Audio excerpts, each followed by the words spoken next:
Yes, let me try that.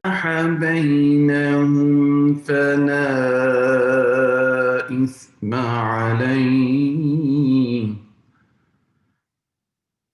إن الله غفور رحيم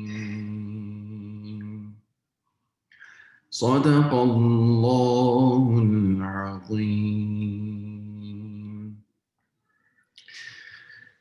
Dear brothers, participants, Assalamu alaikum. My name is Usman Qureshi, as Brother Riaz mentioned.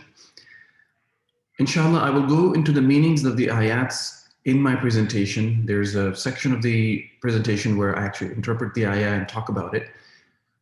So with that, inshallah, I would like to share my screen and show you so you can follow along a presentation. So beginning with the presentation, I'd like to show just a few administrative points. So the format of this program will be that I'll have a presentation for about, inshallah, 15 to 20 minutes. And in that, I will try to cover most relevant topics that are, that are important as it relates to preparing your Islamic will, Islamic trust. And then the second section, which is more popular because it is more personalized and you can ask questions, and I will inshallah try my best to answer them as much as I can and as to the best of my ability, inshallah. So with that, I will begin. As I begin any presentation and any talk or any seminar, the first thing I try to tell people is that what I'm trying to give you is not a legal advice. This is just information only. And I'm trying to educate the community on this very important topic because I, on a daily basis, on a weekly basis, I get phone calls where you have family members passing away and the surviving family members not knowing what to do. So this hopefully will address some of those concerns and some of those areas that are, as you can imagine, are very, very important. And the second thing I want to disclaim about is that whatever I'm going to cover is not everything that there's to cover about this subject of Islamic will and Islamic trust. Again, I'm going to pick certain topics and I'm going to talk about their importance and how I feel, what I feel that are important aspects about them and how they may relate to you. And so inshallah, with that, we will begin. I have organized the 15 to 20 minutes talk that I'm going to give in two questions. Why should I and how should I? So if, alhamdulillah and inshallah, if I'm able to answer these two questions, why should I? And how should I should be able to address all of the things that I want to say in this presentation. So beginning with why should I? Why should I write a will, or why should I set up a trust or have any kind of estate planning done? Well, there are some reasons that I cite for why you should. Number one, as I mentioned to you just a minute ago, that I would be talking about the ayah that I recited at the opening of this presentation. The first thing is that we have this idea of writing a will or writing a bequest down multiple times mentioned in the Quran, and very prominently and very specifically in Surah Al-Baqarah, verse number 180.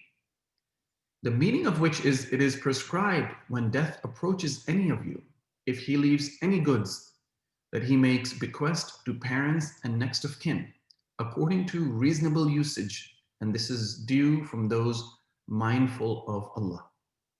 So again, there's no black and white, right? So there's no like, okay, here's a different school of thought, or maybe, there's a weak hadith or strong hadith. It's straight from the Quran, a mandate that we should have this thing done. So that's reason number one why someone should, because we believe in our religion and we want to make sure that we follow it completely. Reason number two is that it is also taken from a hadith, and a very authentic, strong hadith of Al-Bukhari, which says, it is the duty of a Muslim who has anything to bequest not to let 2 nights pass without writing a will about it. Now, we can imagine how many of us have had so many nights passed, yet we have not done this very important task. So I remind people that this is a very important, not from a practical point of view, but from an Islamic religious point of view, it's a very important pillar or a very important aspect that we should complete. Now, after having said that, having cited the religious grounds or reasons, I'm going to go into some practical and some legal aspects as well.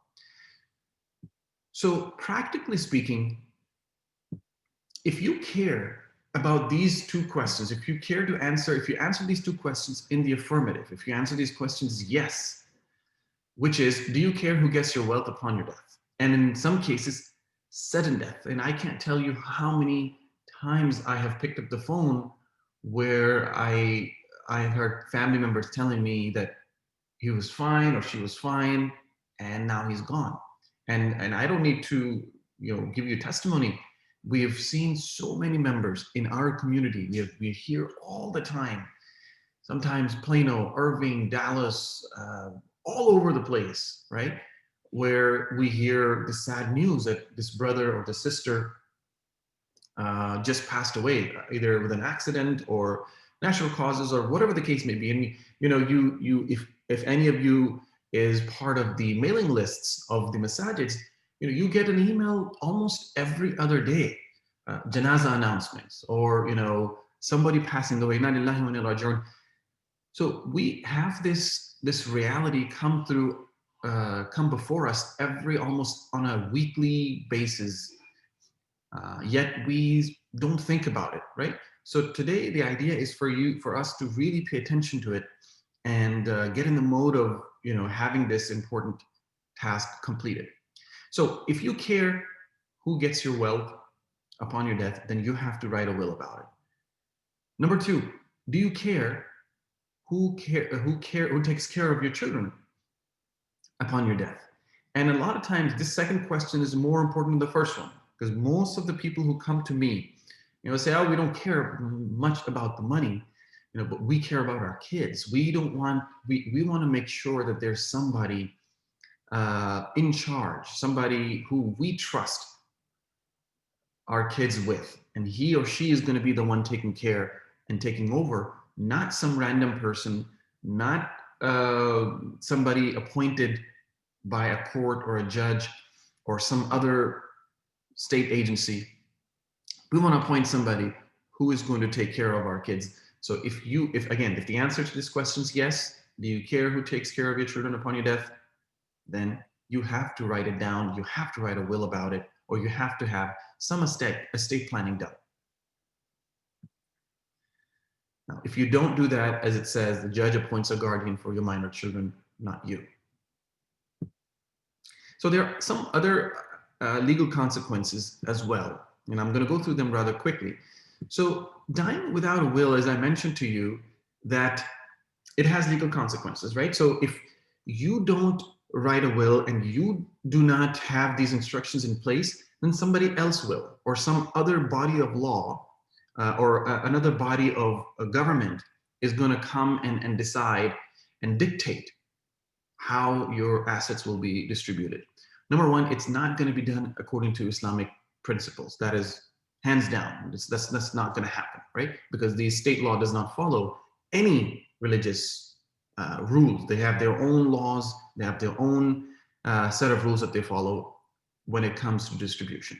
Unless, of course, you have this small estate exemption, which is now, by the way, increased to $75,000. It's no longer $50,000. This is a recent update. So the $75,000, if your net worth is less than $75,000, then the court, there may be an out for you. You may escape this court process. However, if your estate is more than $75,000, then the court will get involved in the administration or in the distribution of your assets. So again, if you don't want to do that, if you don't want to have somebody else dictate these terms, you've got to write a document, will or a trust about it. The second reason, another consequence, is that it can become very expensive and time consuming. Because think about this. You're now gone. You know, you have heirs behind you, family members behind you, spouse, kids. You may have minor kids, adult kids. And if you have adult kids, they may have different temperaments, different personality, different points of view about how they feel and how they think. And they may not see eye to eye. And in many cases, in fact, in many cases, the clients I meet, the reason why they're doing this is because they don't want their kids, you know, to fight over money or financial matters when they're gone. So let's say, so for example, if you don't have something in place and then you pass away, now your kids and your family members will squabble, will fight over whether in court or outside about what to do with your possession, with your things, because you did not leave instructions behind. So they will now spend time and money, because at that time they would have to hire an attorney and hire other professionals in order to answer this question, which is, how should these assets, this money, this property be distributed? So it can become very expensive because there could be court hearings, there could be depositions, trials, attorney fees involved in getting to this question, where you could have avoided all of that by having written a will or setting up a trust. You could have avoided this whole mess by having your instructions known while you're alive. Now, so after having answered this question, why should I? I'm going to go into how should I? How should you? And what this question means is that what should you be thinking about? What are the things you should be thinking about when you are writing a will? What are the important aspects or steps? Not necessarily steps, but aspects that you want to be mindful of, cognizant about. So I have a list of things that you want to be thinking about. And we're not going to talk about all of these points. We're going to talk about the first one, the executor. But I just listed it out for you just so you can see that you want to make sure that you want to pick an executor and other fiduciaries, for example, a guardian. And you want to identify your heirs, people who are going to receive money from you, inherit from you. You want to identify your assets, what they're going to inherit. You want to list your liabilities. You want to have instructions for funeral arrangements, and you want to have a power of attorney in place. Now, this is the last point is not part of your will. It is a document which is independent of your will, but it is important to have because it could be very helpful and useful tool to accomplish your goals. So let's talk about the first one, which is the executor. What is an executor? An executor is an individual, a person who is responsible for the distribution of your assets. So this person is responsible, is your legal representative. Okay, he or she is going to represent you while you're not around. Okay, and this person can be an heir. So it can be a family member, and a lot of times, in fact, 95% of the time, is a family member. It's a spouse or a son or daughter, or you have siblings or parents. Depending on your circumstance, you pick a person who is a family member or a relative. But it doesn't have to be. In many cases, I come across situations where people say, well, we don't have any close family members here. Or if they do, it's only the husband and wife and kids. That's a very common theme, right? For us, for people who have migrated from different countries. So our family is either back home or passed on for whatever reason. They don't have many relatives or much support in that area. So in that case, I also tell people that it doesn't have to be a family member. It could be anybody who you trust, anybody, a friend, or anybody who is Muslim, who's trustworthy, who is local. So I talk about the 1C and C, which is that it should be somebody local. And what I mean by that is that somebody who does not require a visa, to get to the United States. And so a lot of people that I would ask me that, okay, I have a brother, I have a sister, uncle, father living in some other country, Saudi Arabia or Pakistan or India or Sri Lanka or wherever in the world their parents or their family may be. And I ask them, do they have a way of getting here, especially in this pandemic, where anything can be locked down at any time? So you want to pick somebody who does not require a visa, who can be here as a matter of right versus as a matter of privilege. So you want to pick somebody who can be here without the need of a visa, and that would be your suitable executor. Next, I want to talk about this process called probate. I'm going to tell you a little bit about what this process is, and the reason for me to mention this to you, because it's going to become relevant in our discussion in a few minutes. So probate is a court procedure. It's a process that is initiated in the court, in a county court where the person has passed, to verify whether the will document, the will that you have prepared. Again, this is for people who actually had a will. Again, this is a process to authenticate their will document, to make sure that it was real and not a forgery, or there was no fraud committed. It is also a process of implementing the distribution of the will. So if you had said X, Y, and Z, I would like my property or asset to be distributed in this manner, then this probate is how you get it implemented. Okay.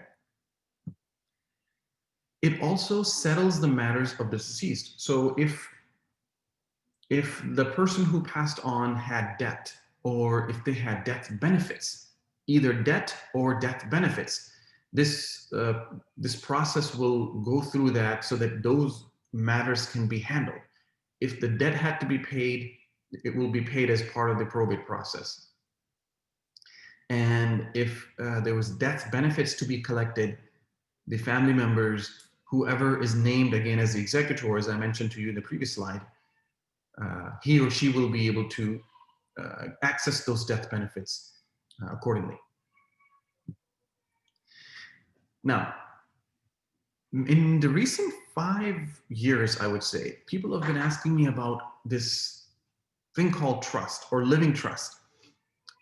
So I'm going to tell you, maybe I'm going to spend a couple of minutes, just like I spent a couple of minutes on the probate, tell you a little bit about what is a trust, so that you can better understand it. Of course, this is not going to be everything. You can have more questions, and you can use the Q&A to address those, ask your questions. But just a brief overview of what is a trust. So a trust is a vehicle which allows the management of assets in your lifetime. Okay. So what I mean by that is that you can set aside certain funds for certain purposes, for certain causes. So education or charity or other causes that may be important to you, right? So you can set those things aside inside a trust. So it allows the management of assets during your lifetime. The trust can feature an incremental distribution. So you can have distribution of the assets to the rightful heirs, Muslim heirs, based on an increment, based on some sort of a schedule. So you can say at 18, certain 50% of the distribution of the monies, and then at 20 or 21, the remainder. So it's an option, it's a feature that it can offer, which will allow the parents or the guardians to distribute in an incremental fashion. And a trust, in this case, an Islamic trust, can distribute the assets upon death according to the Islamic rules. So many people know that, okay, we have a will and you can have an Islamic will, right?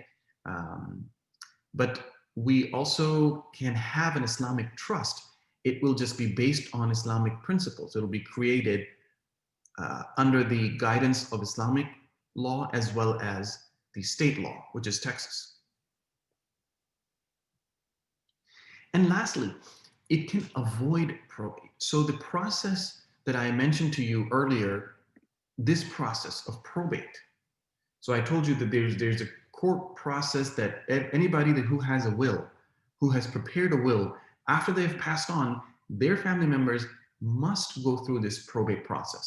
They have to go through these legal avenues and these legal processes in order for their heirs to get a hold of their assets, right?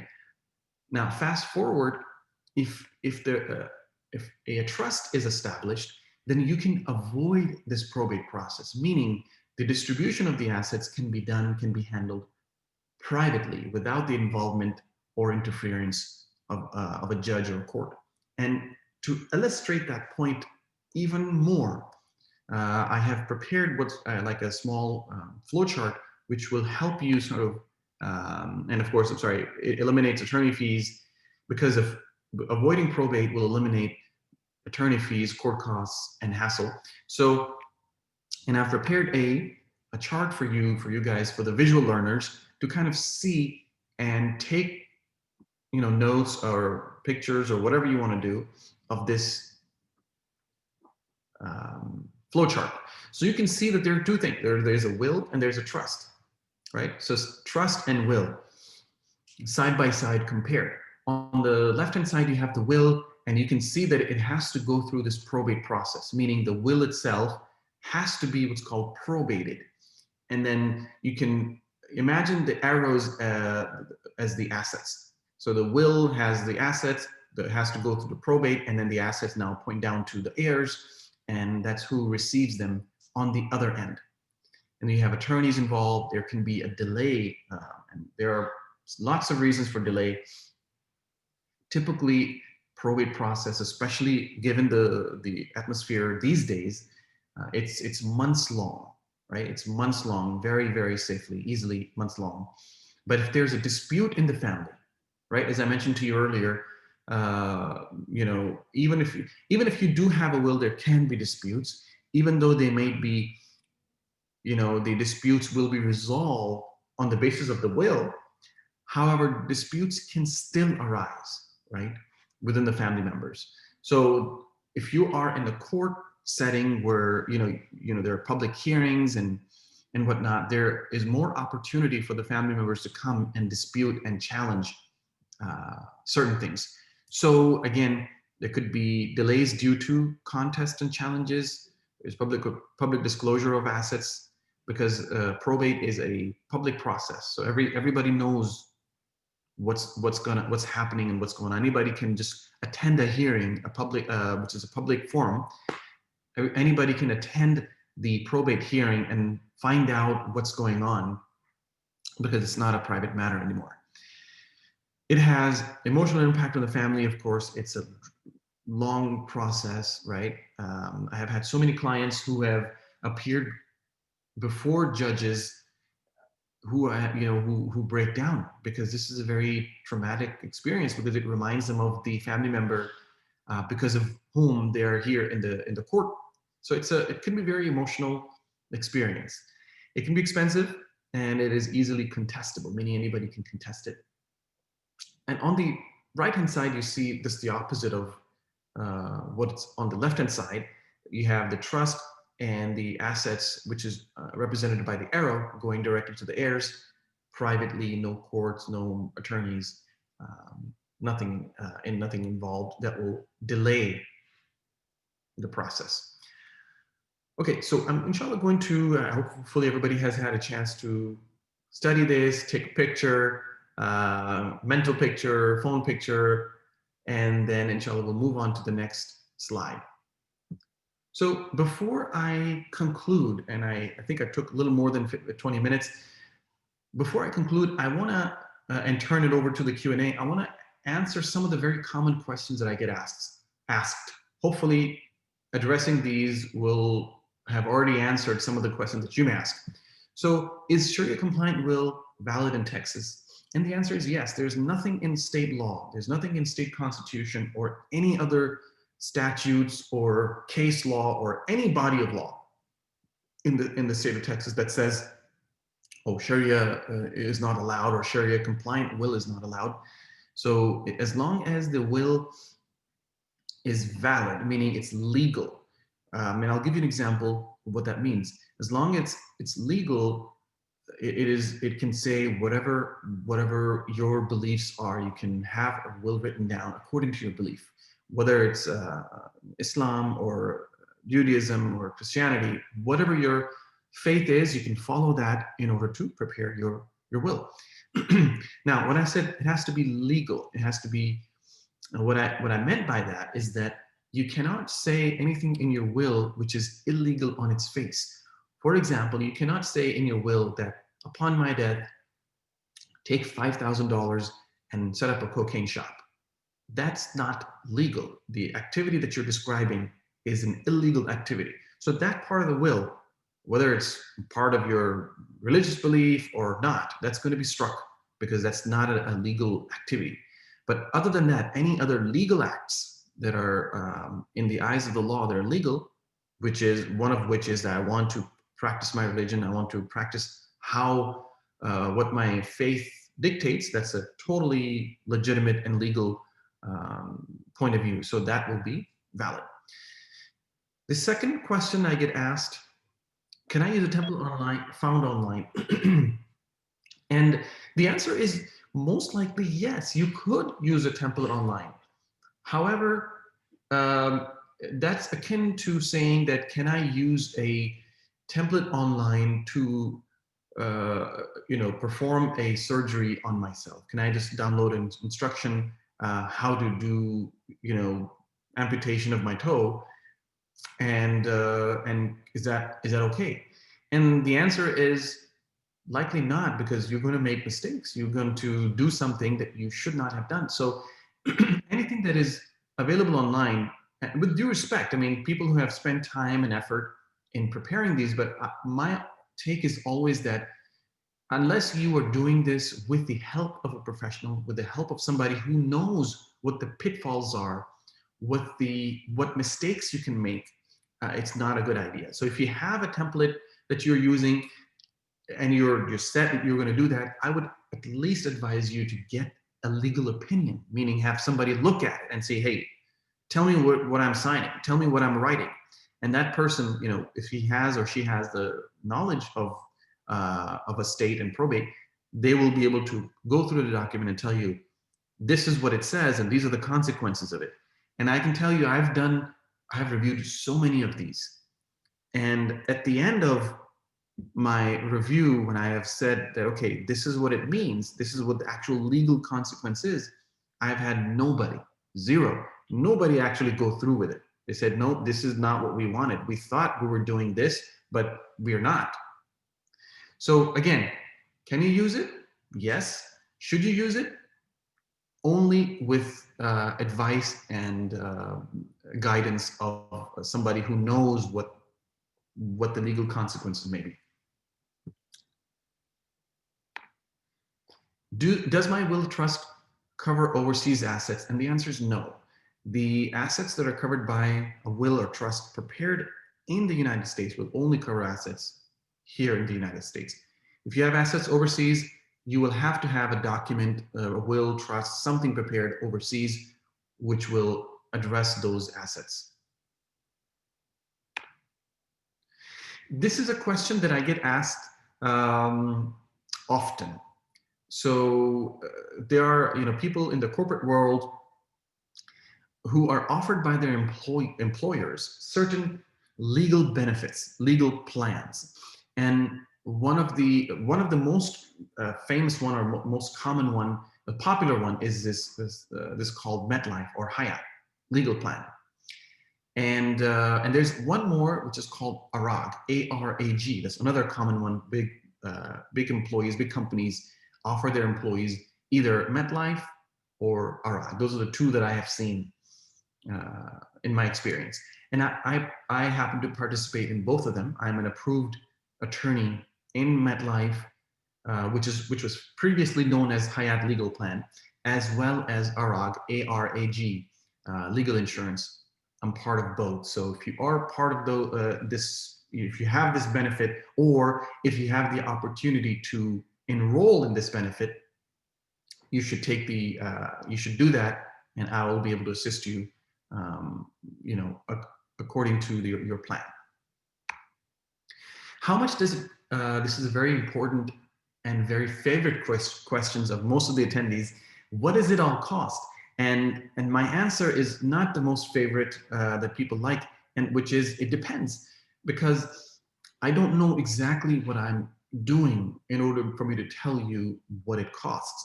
When someone calls me and the first thing they say, what does a will cost, or what does a trust cost? My answer is always, I'm not sure. I have to investigate. I have to know exactly how I'm setting up the will, how I'm setting up the trust, in order for me to determine, okay, this is the work involved and this is the cost. But people still want me to give them a general ballpark. So I usually give a ballpark between, for the trust setup, it can cost anywhere between $1,500 to $2,500 to set up.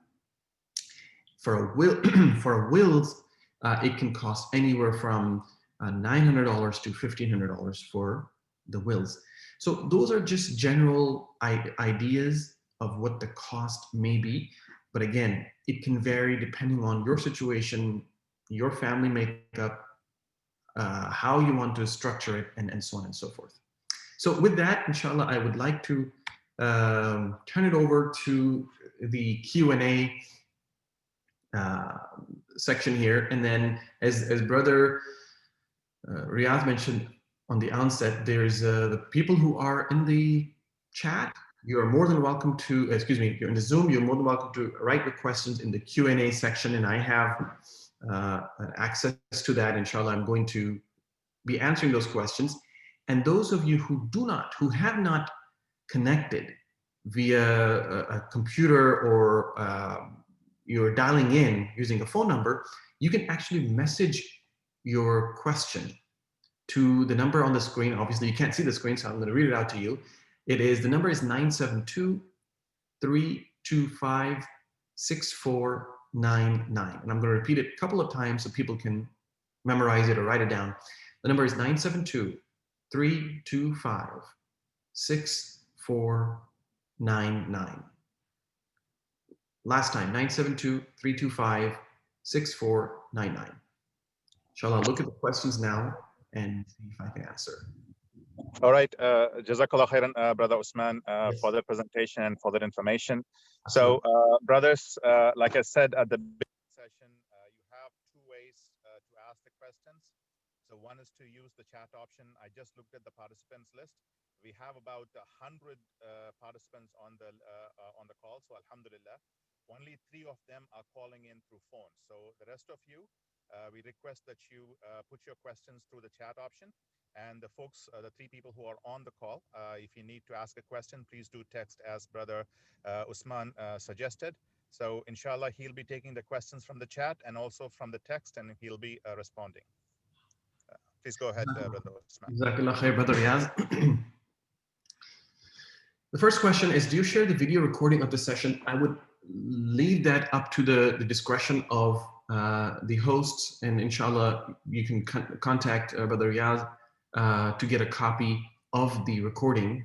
I was told that this would be recorded, and inshallah, you will have the opportunity to get access to the recording.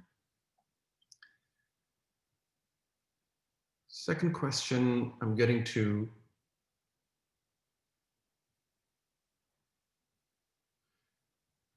What is the best age to give your inheritance to your child? 18, 25, 30? Should we stagger the giving 50 at 18, 50 at 25? So So there is, I mean, the best age is you have to determine based on their education, on their maturity. And I have seen just a variety of ages. I've seen the age that you mentioned, 18, 25, and 30. It's a common one. Um, it just depends on how mature they are. What I tell people is that sort of track their maturity with their education, right? The time that they finish their bachelor's degree, they could be something, a percentage for them. A time that they finish their master's degree or any higher degree, if they're pursuing any, that could be a point of a distribution. And then at the time that they're done with their schooling, completely done, that could be another time. Or maybe if you think they're going to be married by a certain age, that could be a trigger point. So really, I compare the education and work experience. I think that we know that those two things really matures a person. So that's what I would say. There's really no magic number, but those milestones are helpful to keep in mind. Another question is that there's no Islamic will and the person has passed away. Can her surviving members still do something to follow the Sharia way and Islamic way? And the answer is no. If you're living here in the United States, where the law of the land does not follow the Sharia or Islamic compliant manner, then you can't. You have to follow the legal way of distribution, which is it's not going to be the Islamic way, and it's not going to be followed by the Islamic principles. So again, if that person, if you're asking for a question who's already passed, then obviously that it's in the past. But for those of us who haven't done it, if you're asking because of that, then there's the answer. The answer is no. You can't have Islamic principles be applied if you don't have an Islamic will.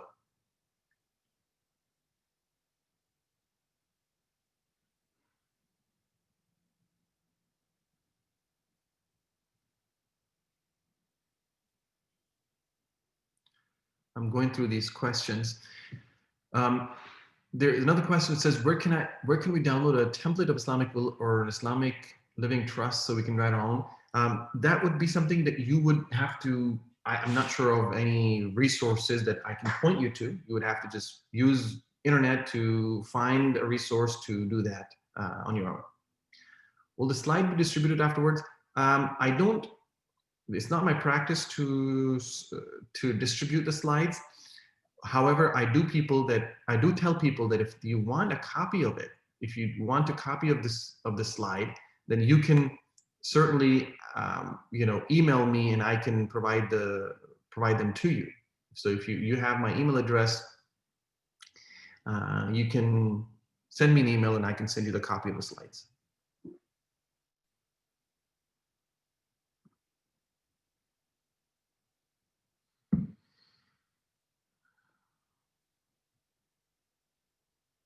Is probate always required for will? It is always required unless your assets are less than 75,000.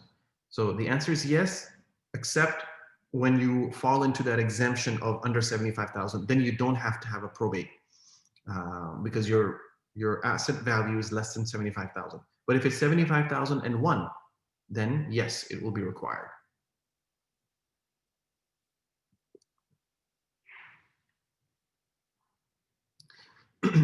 In which U.S. state is an Islamic will a trust non-compliant? The answer to that question, I don't know of any state. And I can't speak that to other states because I'm a Texas attorney. So I can't speak to other states' laws as an expert, but I can tell you in my experience, I have not heard or seen any state that says you can't have an Islamic way of distribution or you can't follow your religious beliefs to have your will or trust be made. So I don't know of any other state that has that restriction. Can a person execute a will if he is not married yet, but has property? Yes, the answer is yes. You can have a will. Single persons have prepared wills all the time. Or if he's married but not children yet, yes, that is also you can still have. I still prepare wills for either couples or singles who don't have children. or is married, has one child, and expecting one more child in the future? Yes, the answer to your question, all of your question, is yes. Because will or trust, though they are living documents, meaning you will, even, let's say for instance, let's say you are married now, you have a child or two children, you may have a third, or Allah knows, one may be passed on before you.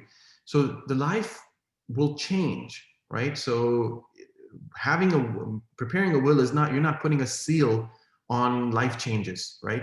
The changes will still happen, so you can write a will at any time, and any kind of changes, those changes that you're describing, can be accommodated in a will or a trust.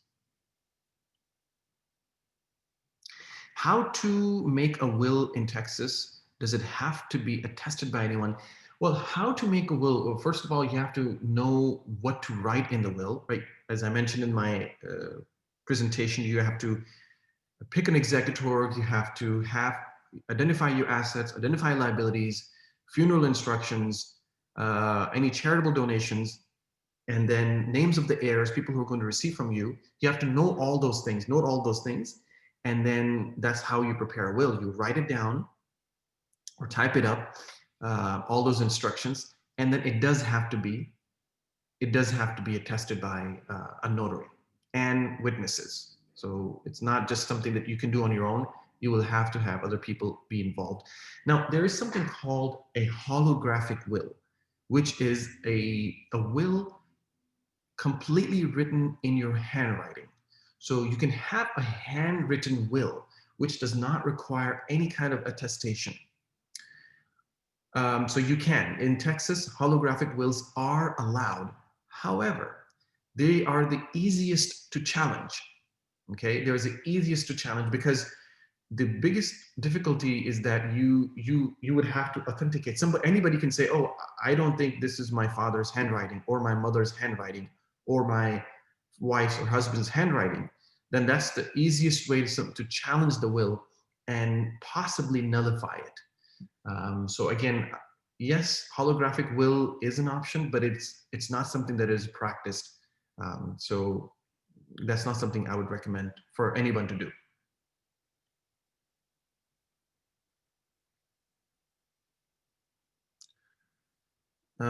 Can a trust be distributed to an orphan or a hospital overseas? Yes, it can be. You can have a provision in the trust which is dedicated to charitable givings or charitable provisions. So the person that you have appointed as your caretaker or decision maker, in case of a trust, will be a trustee. You will instruct him or her to say, okay, take this portion of my wealth and distribute it to this charitable organization or orphanage or hospital or another institution that is near and dear to you. So absolutely an option for you to do that. Whether it's overseas or here, it doesn't really matter.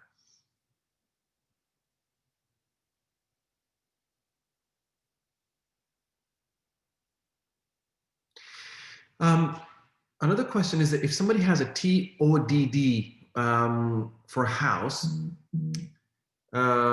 and bank and 401k has all benefit designated, how important? So there are still things, there may still be things that are, so if you have everything covered, if you think you have everything covered, there may be still things like, for example, personal belongings, or you may have, so in some cases, what you have is that in some bank accounts, even if you're a joint member, husband and wife, you don't have additional people as designees. So not all the banks allow you to have beneficiary designations. So there are still ways that you can leave something behind. So I would say that, yes, having a beneficiary and having those things in place is a good practice, but I have seen that it does not cover 100%. It will cover maybe up to 80%. Maybe that's on the high side, but it won't cover everything. And especially it won't cover instances where you have death of both husband and wife. So for example, if you had if, as you're mentioning, if you have a setup where you say, okay, if I pass on, my house goes to such and such person as a deed, then you still, what something happens to both of the spouses, right? Both of you are passed on, and you have kids who are minor kids or adult kids or whatever. So their bottom line is, you can't cover 100% of everything with those solutions. You have to have a writing which will catch anything which is not covered by those beneficiary designations.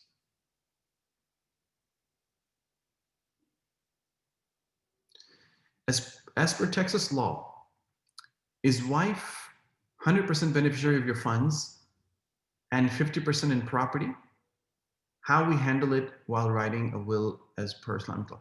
So under Texas law, the spouse is 100% beneficiary of everything, not just funds or non-funds. So the spouse is the recipient and beneficiary of 100% of the property of the deceased, whether it's property in real property or bank account or retirement account or life insurance policy or whatever, anything that you had during marriage. That's the key point. So if you acquired that asset, whether it's a property or bank account or 401k during your marriage, then that becomes community asset, and community property law will apply, which means that when you pass, everything goes to your spouse. Nothing goes to your children and nothing goes to your parents. Islamically, generally there are three categories who receive from you, from a deceased person: spouse, parents, living parents, and kids.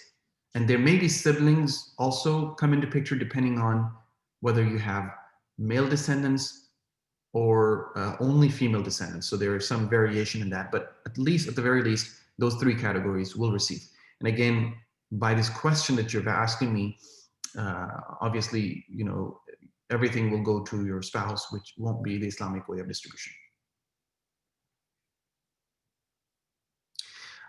What do you charge for a consultation? And the answer is nothing. I don't charge anything for a first consultation for us to determine what it is that you need and what are all the documents involved.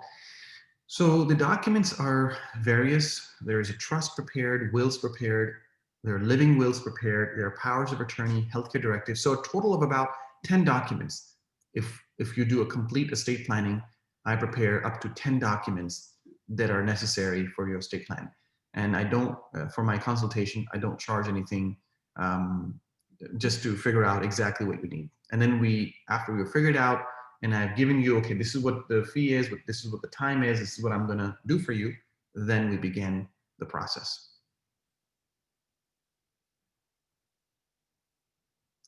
My trust is registered in Michigan and it is valid in Texas. Should I include my current home in Texas in the trust? Yes, you can, of course. You can transfer the home in Texas to your trust, which was formed in Michigan, and that will become part of your trust. It can be done.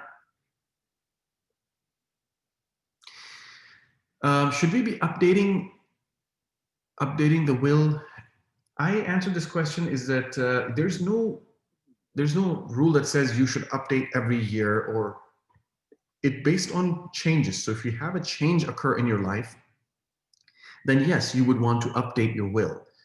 If the person that you had named, for example, as your executor, if that person has passed away, then yes, you want to update to make sure that the right person is named. If you have a new family member, yes, you would want to basically make sure that family member is added. So the updates are made according to your circumstance.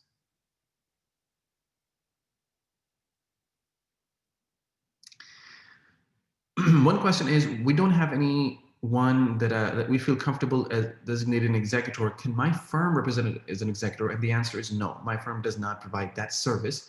I know that there are companies, there are financial institutions, banks that can act as those executors or those fiduciaries.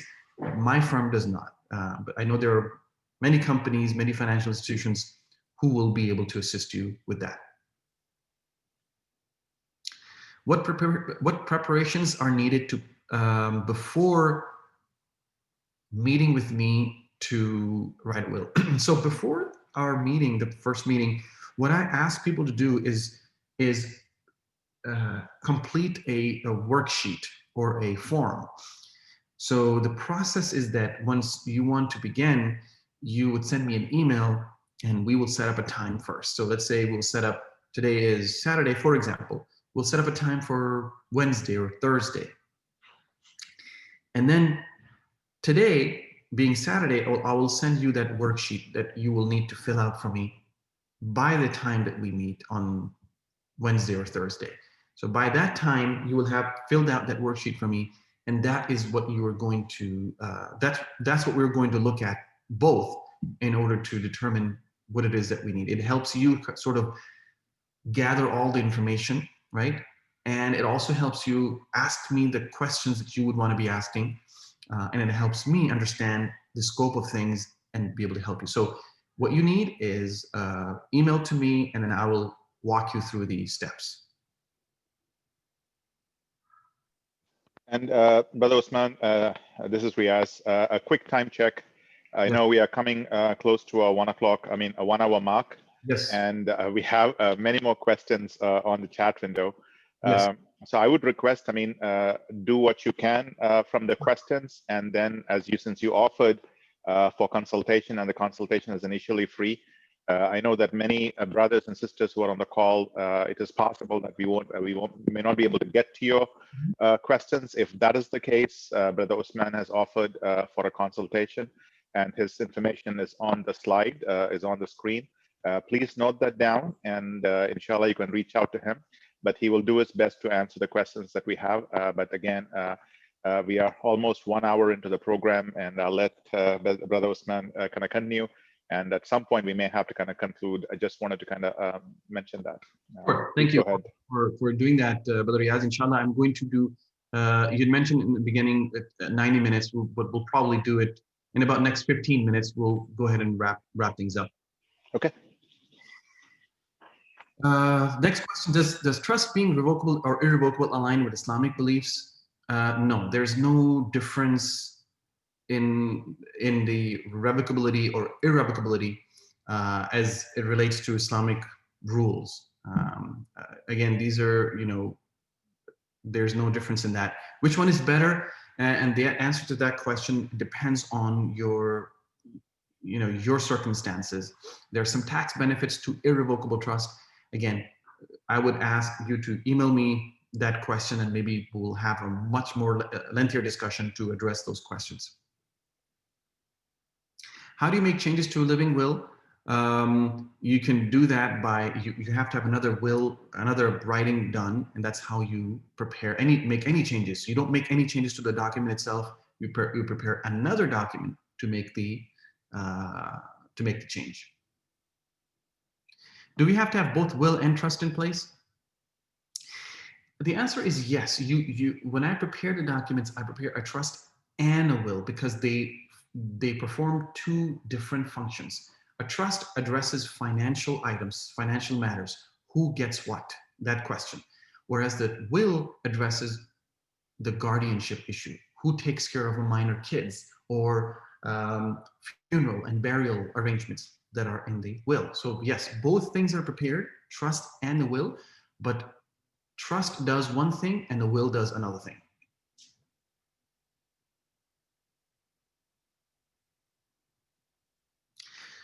Another question is that what I'm hearing is that anything over 75,000, it is recommended to go with an Islamic trust instead of a will. And the answer is yes. Yeah, if you have assets over $75,000, you will benefit from a trust greatly, because you won't have to go through the legal process of probate and have the expenditure and all the hassle involved in that process.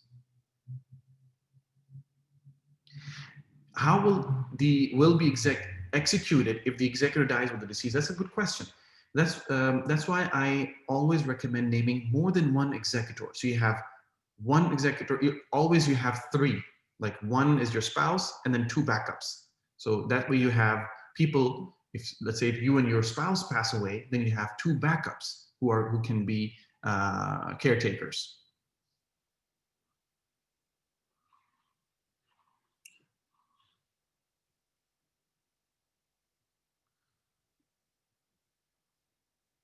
Can you have more than one executor? I've already answered that.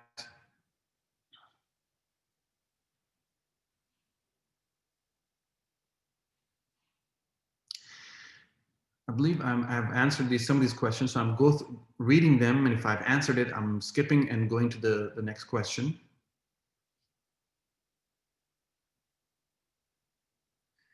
Do the will or trust have to be written down, or can you have a video will? No, there is no such thing as video will. It has to be written.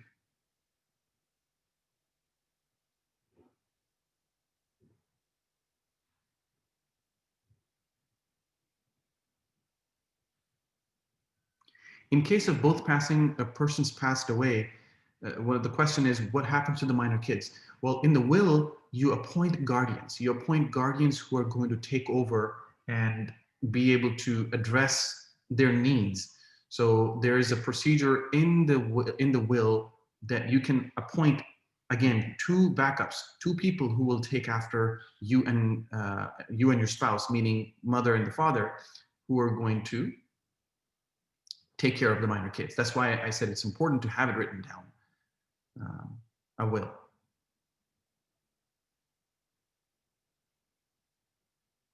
Can I write a will about a property that's not been paid off yet? And the answer is absolutely yes, because there's always going to be equity in the asset. So if the property is worth 500,000, you have paid maybe 100,000 or 400,000. You have equity in the home, and you will want to write a will regarding the equity in the house.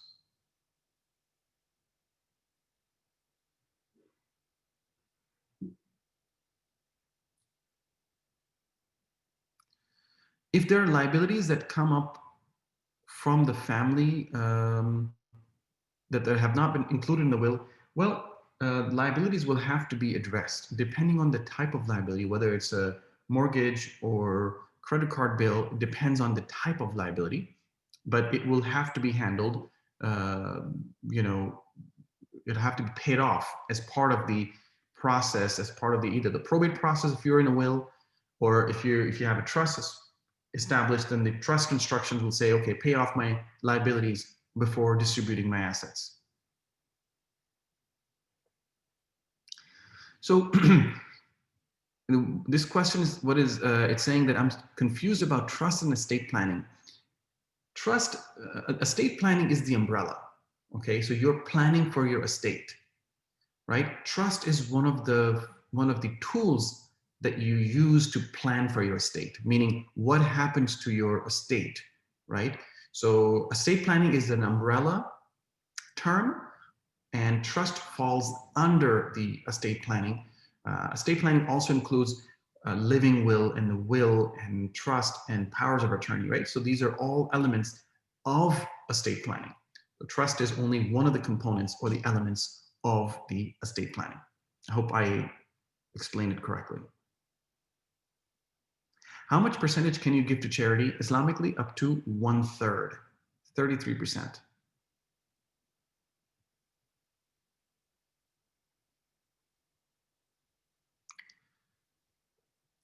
I have a revocable living trust.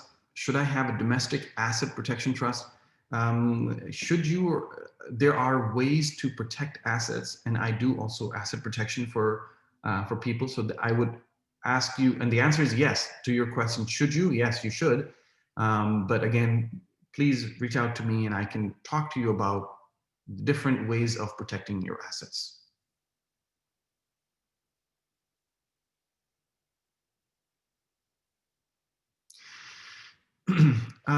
So this is a good question. Is it better just to have the principle of Sharia included in the documents? For example, the distribution itself be described in a manner according to Islamic law, rather than using the words Sharia? Yes, I mean, there's really no better or worse for two reasons. Number one, the laws don't apply retroactively. So for example, if there was a hypothetical situation where there was a law that said Sharia was banned for whatever reason, it would, first of all, it would not apply retroactively. It would not say, okay, any word Sharia mentioned from this day and before is invalidated. That's not going to happen. Okay, all laws are applied from that time and onward. Okay, that's number one. So it's not going to affect your will, and if the questions that you're asking, it's not going to invalidate your will just because that's the law that's made in the future. Number two, when I prepare the will, I don't use the word Sharia. I just use the principles, describe the principles. And I don't do that because I fear that it's going to become outlawed.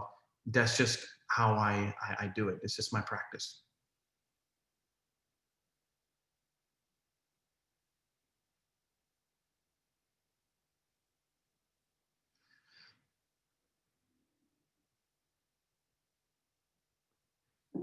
I think we're coming to an end of the questions, alhamdulillah.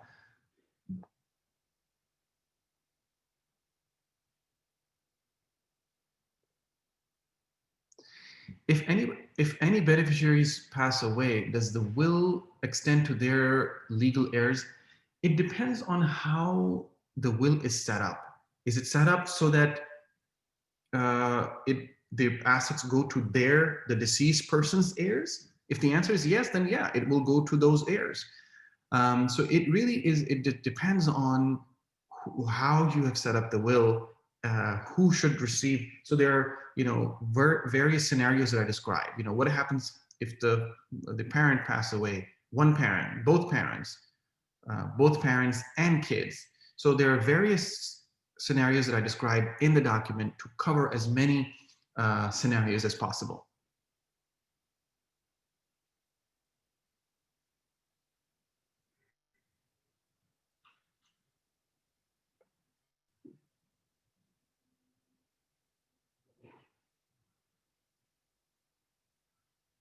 So this is a good question, important one. It says, I'm assuming a homemaker wife who has never worked professionally outside should also have a will, even though she may not have separate bank accounts or 401k account. And the answer is yes, for two reasons. Number one, we live in a community property state. Remember, I told you earlier, everything that one spouse has, the other spouse automatically has, because by virtue of being married to each other. Okay, so even though she may not have anything in her name legally, because you are married, husband and wife are married, 50% of whatever the husband has belongs to her. Okay, so in order to address that 50% of distribution, she has to write a will. Point number one. Point number two is that, as the question asked, there may be other things that may belong to her only, like gifts and jewelry and those things, and they would have to be addressed in a will. So yes, long answer to short question, yes, you should have a will for everybody.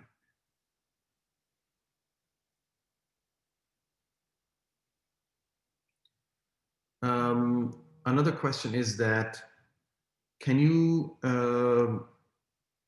explain the difference between a will and a estate?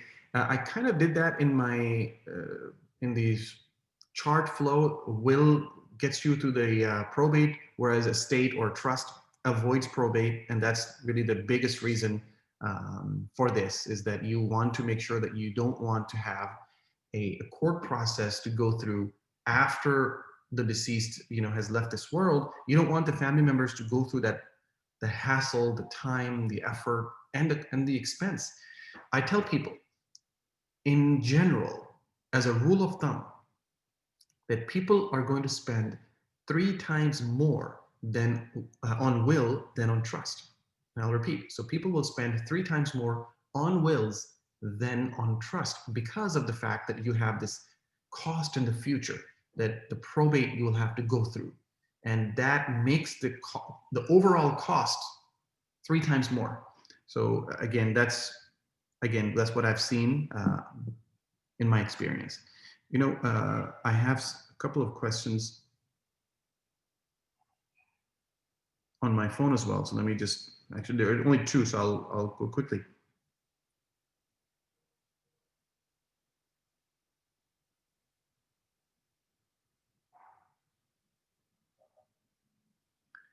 If a husband dies first, according to Islamic law, wife gets 1/6, is actually 1/8. Wife gets 1/8 of the assets, which is normally less than the cost of the house she lives in. Whereas Texas, the wife owns 50% of the assets. How is this resolved in probate? It depends on how you have written it down, what laws you're following, and however it is written down in the will, that's how it's going to be resolved. Islamically, you know, if she has, if you have written a will which is according to Islamic principles, then you are electing to opt out of the state law, the state law 50-50 law, that there's no more 50%. Okay. So again, so if you are following the Islamic way, then that's what's going to happen. The wife is going to get 1/8 and the husband will get 1/4 and so on and so forth.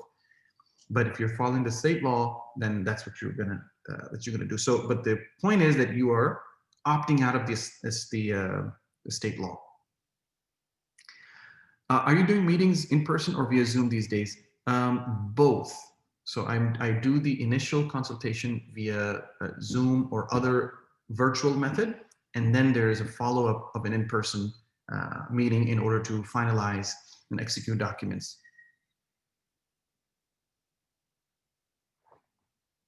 I think there's a last question on the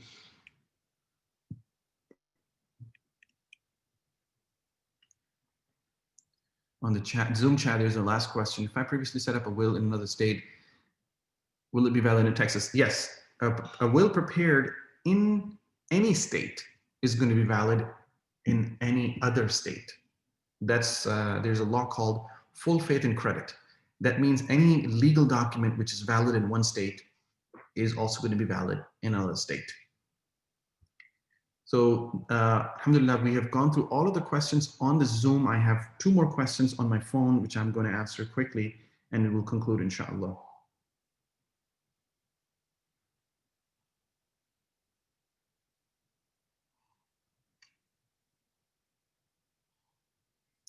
Who can be the members of the trust and how many minimum are required? The trust members can be the family members. There's no minimum requirement for trust to be established. It could be husband, wife, and kids. Or I have set up trusts for only one person. Like there's only a single person trust, right? So there's really no minimum number required. I guess minimum would be number 1 would be the minimum, but nothing. You don't have to have more than one person to do that. And I believe that has addressed all of the questions. Alhamdulillah, we were able to get to all of the questions, Brother Riyadh, as well as chat, as well as my phone. I've gone through all of them and answered all of the questions. So inshallah, may Allah subhanahu wa ta'ala help us understand this information and give us the ability to take action and implement whatever we have learned in our lives. Inshallah, Brother Riyadh, I am going to turn it over to you so you can conclude the presentation of the program. Inshallah. I just want to thank you on behalf of ICNA Dallas, Brother Osman, for this wonderful presentation. I mean, we had quite a lot of participants on the call, which shows the interest, and it shows that this is an important topic that we as Muslims must pay attention and adhere to. So once again, Jazakumullah khairan for doing this program for us. And brothers and sisters, I know that some of you had some technical issues. We apologize for that. We've been recording this program, and inshallah, once we finalize the recording, we'll upload them to our YouTube channel, and we will send an email to all the participants with the YouTube link. So inshallah, you should be able to watch it again if you had any questions, or you can share it with your family members and whatnot. So as Brother Usman said, that we try to answer all the questions that were on the chat, but if you do have any follow-up, please reach out to him, and his information is on the screen. Inshallah, take note of it, and then you should be able to reach out to him. And once again, thanks for taking time on a Saturday morning to attend this program. May Allah subhanahu wa ta'ala reward you, reward all of you and write this time in your scale of good deeds. Allahumma ameen. And we will conclude this program. سبحانك اللهم وبحمدك أشهد أن لا إله إلا أنت أستغفرك وأتوب إليك. والعصر إن الإنسان لفي خسر إلا الذين آمنوا وعملوا الصالحات وتواصوا بالحق وتواصوا بالصبر. جزاكم الله خيرا والسلام عليكم. وعليكم السلام ورحمة الله وبركاته.